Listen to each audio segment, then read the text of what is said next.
બિસ્મિલ્લાહિર્રહમાનિર્રહીમ. Hello friends, welcome to SMB Hunar. એસએમબી હુનરમાં આજે આપણે મેંગો આઈસ્ક્રીમ બનાવતા શીખીશું. એના માટે આપણને ઇન્ગ્રીડિયન્ટ શું લાગશે? 1/4 cup milk powder, 1/4 cup powdered sugar, half tablespoon cornflour અને 1 cup plus 2 tablespoon cow's milk લાગશે. આપણે આ વિડીયો બનાવવામાં મેઝરિંગ કપ્સ અને મેઝરિંગ સ્પૂન યુઝ. આપનું ફર્સ્ટ સ્ટેપ શું હશે કે આપણે આ ખાલી તપેલી લીધી છે, એમાં આપણે 1 કપ, આ 250 ml થાય છે,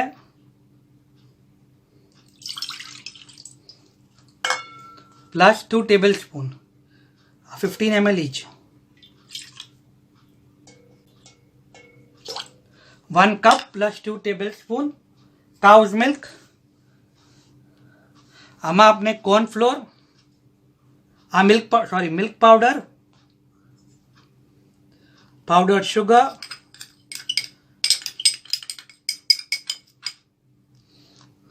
અને કોર્નફ્લોર એડ કરી દઈશું મિલ્કમાં. બરાબર મિક્સ કરશું.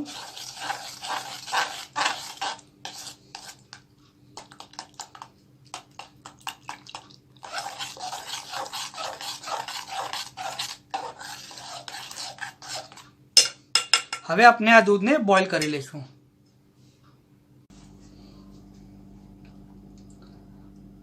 આપણે આ દૂધ મિલ્કમાં મિલ્ક પાવડર, શુગર અને કોર્નફ્લોર મિક્સ કરી દીધું છે અને આપણે એને બરાબર મિક્સ કરી દીધું છે.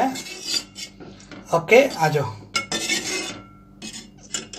હવે નેક્સ્ટ આપણે શું કરશું કે આ મિલ્કને આપણે લો ફ્લેમ પર ગરમ કરશું. આપણે લો ફ્લેમ પર આ મિલ્કને ગરમ કરશું. આપણે આને કન્ટિન્યુ સ્ટર કરવાનું છે. કન્ટિન્યુ સ્ટર કરવાથી શું થશે કે આ મિલ્કમાં જે મિલ્ક પાવડર ને શુગર છે એ નીચે જંબાઈ નહીં જાય. અગર આપણે કન્ટિન્યુ સ્ટર નહીં કરીએ તો આ જે અંદર મિલ્ક પાવડર છે એ નીચે જંબાઈ જશે અને પૂરું દૂધ બળી જશે અને આપણી પૂરી જે તપેલી છે, આ જે વાસણ છે એ પૂરું કાલું પડી જશે. આપણે આને કન્ટિન્યુ સ્ટર કરતા રહેવાનું છે. આ મિલ્કને આપણને થિક કરવાનું છે. જેમ આપણે કસ્ટર્ડ બનાવીએ છીએ તો મિલ્કમાં જે ફ્રીક્વન્સી યુઝ થાય છે, કન્સિસ્ટન્સી યુઝ થાય છે, થિક હોય છે, મિલ્ક થિક હોય છે. તો આપણને આને કન્ટિન્યુ સ્ટર કરતા રહેવાનું છે. આ પ્રોસેસમાં અપ્રોક્સ 10 મિનિટ્સ લાગે છે. લો ફ્લેમ અને કન્ટિન્યુ સ્ટર અપ્રોક્સ 10 મિનિટ્સ તક મને આમ કરવાનું રહેશે.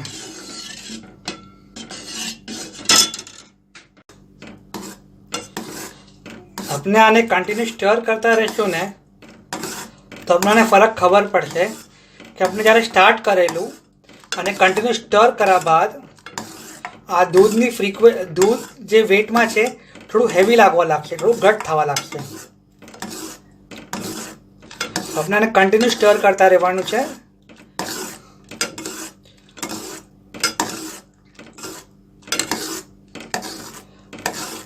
આપને ખબર પડશે કે આ દૂધ હેવી થઈ ગયું છે.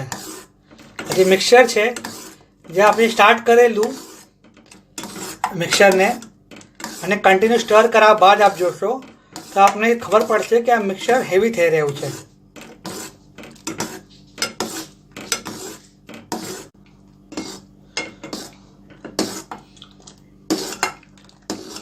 આપણે 10 મિનિટ થઈ ગઈ છે આ મિક્સરને કન્ટિન્યુ સ્ટર કરતા. આપનું મિક્સર ઘટ થઈ ગયું છે. ઓકે, હવે આપણે આને ગેસ બંધ કરી લઈશું અને આ મિક્સરને અપ્રોક્સ 30 to 45 મિનિટ્સ તક એમને મૂકી દઈશું કે આ મિક્સર રૂમ ટેમ્પરેચર પર આવી જાય. ના ગરમ ના ઠંડુ, એકદમ નોર્મલ રૂમ ટેમ્પરેચર પર આવી જાય. ઓકે,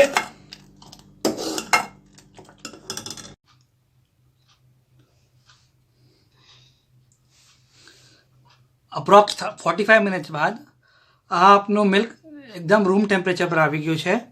હવે આપણે આમાં મિલ્ક મેડ મલાવશું 1/4 કપ. આ 1/8 કપ છે, તો આપણે આવા 2 કપ નાખશું.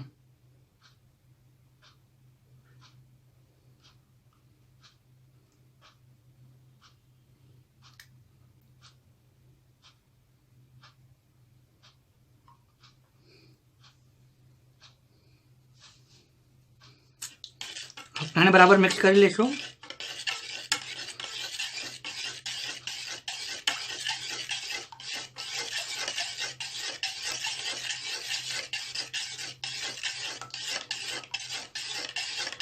હવે આપણે આને સાઈડ પર મૂકી દઈશું.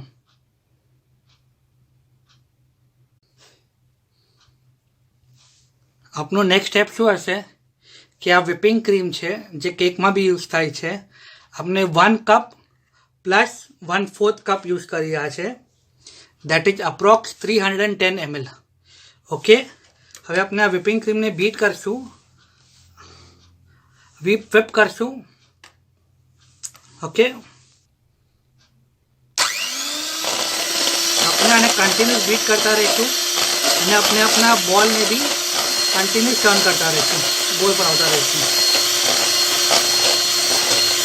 અપ્રોક્સ 7 to 8 મિનિટ લાગે છે આ ક્રીમને whip થતા. આપણે જેમ કેકમાં ક્રીમને whip કરીએ છીએ ઠીક તક, એમ સેમ વે આપણે આઈસ્ક્રીમમાં બી આપણી ક્રીમને whip કરશું. આમાં જે સ્પીડ છે આપણે સ્લોલી સ્પીડને વધાવશું. Okay, how to whip cream એનો વિડીયો બી મેં નીચે કમેન્ટ બોક્સમાં એની લિંક આપી દઈશ, આપ જોઈ શકશો. આ આપની whipping ક્રીમ રેડી છે. હવે આપણે આ whipping ક્રીમમાં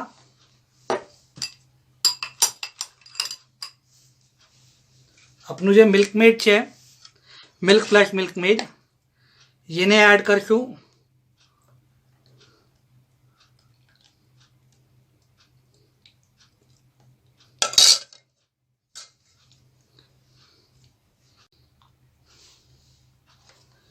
आपने whipping cream plus milk made मिलाई लीधु. आ मैंगो क्रश है, 1 कप मैंगो क्रश मिलावी रहा है. अपने मैंगो आइसक्रीम बनावी रहा है. मैंगो क्रश 1 टीस्पून,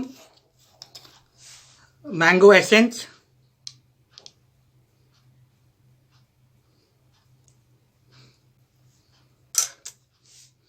અને 1/4 ટીસ્પૂન લેમન યલો યા યલો કલર ઓપ્શનલ છે.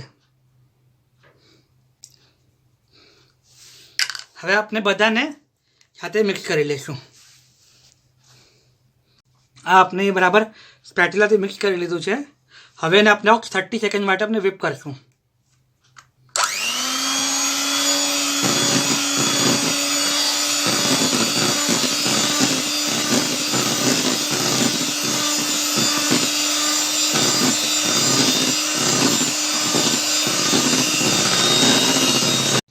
આ આપની આઈસ્ક્રીમનું બેટર રેડી છે, આઈસ્ક્રીમ જ રેડી છે.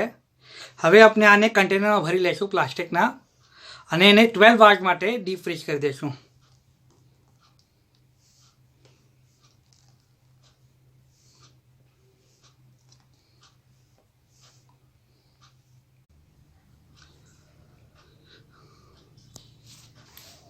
ટ્વેલ્વ અવર્સ થઈ ગયા છે. ઓકે, આપની આઈસ્ક્રીમ પૂરી તરહથી ફ્રીઝ થઈ ચૂકી છે. હવે આપણે ભરી લઈએ.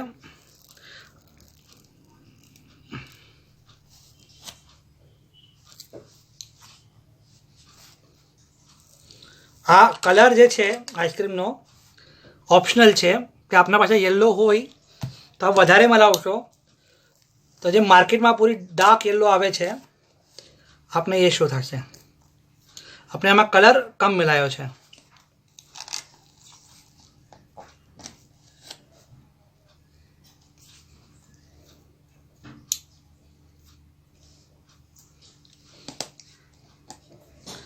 આ મેંગો પલ્પ છે. અગર આપને જોવે તો આપ થોડું આના પર સ્પ્રેડ કરી શકો છો. ઓકે, શુક્રન.